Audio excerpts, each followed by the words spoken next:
And they just landed. Here we are. They didn't have money, so he had to pay for the driver. And then they stayed there. And then, little by little, my dad did very well for himself. So your mother and father met in Hungary? They met in Austria, in a refugee camp. Mm. So my mom escaped Hungary Hungary was the last country for the German to invade. And so the German came from one side and the Russian from the other. And they were like the Jews in Hungary were killed literally in weeks. And so they were able to escape to Austria, to an UNRWA refugee camp. My dad escaped from Russia. He was studying law in Sorbonne. And when the war started, he went back home to Russia. And he was studying law at the Sorbonne? Law in Sorbonne, yeah. Really? And then he went to Russia and then realized that he didn't have parents. His mom passed away when he was 5. His dad passed away right then.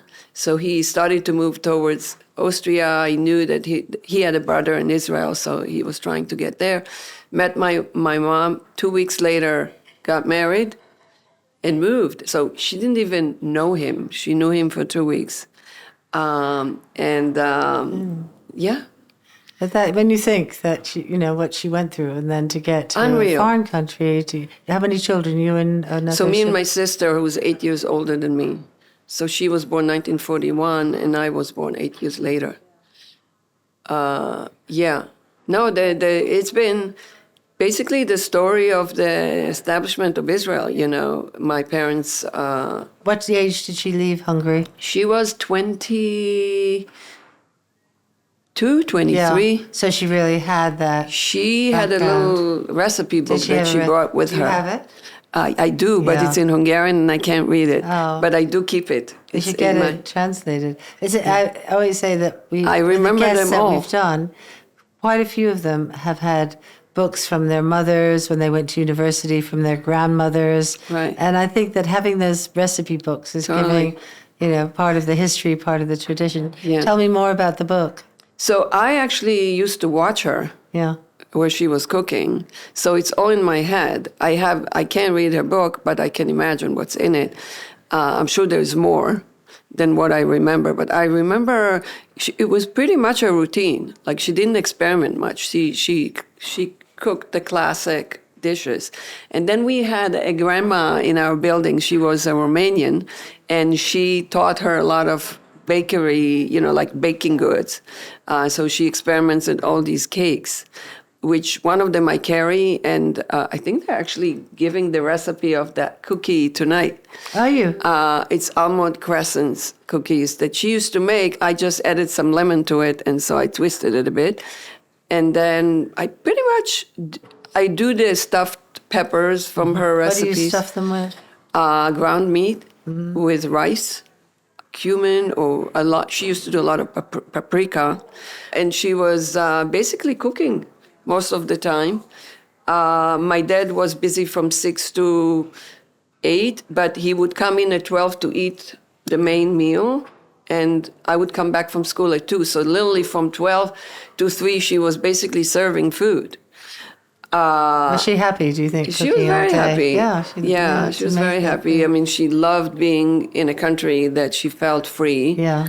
She was very disappointed, living her home land, in such consequences. And she kept reminding us, what is it to be in your own place? Did she have a kosher house? No.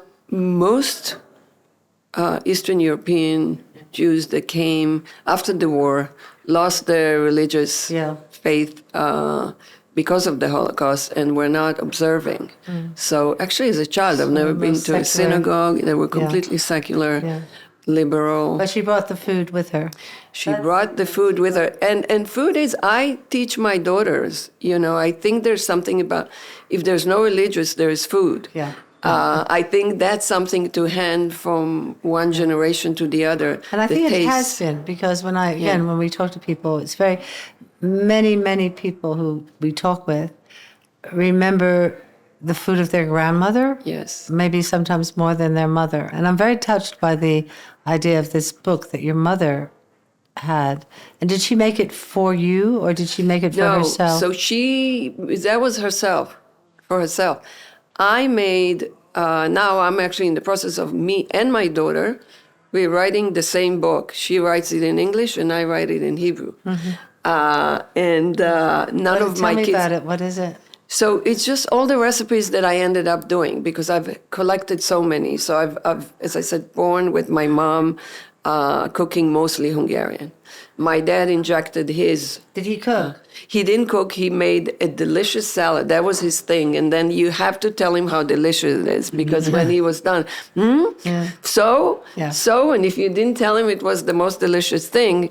But, there is that That's thing. the reason when why you're you cooking, do that. Yeah. So I The whole totally thing is for the empathize plate. with your father. When I'm sitting, we have an open kitchen, and I watch people when they're handed a plate, and you can see the response, or you can see them looking at each other, or you see them, enjoying it, or giving some, or not enjoying it, going, passing it around. But the response to food is very, very important, isn't it? There's something about cooking that it's the language of love, It's a way of extending, of giving. And I find myself, over the weekend, mostly cooking and baking.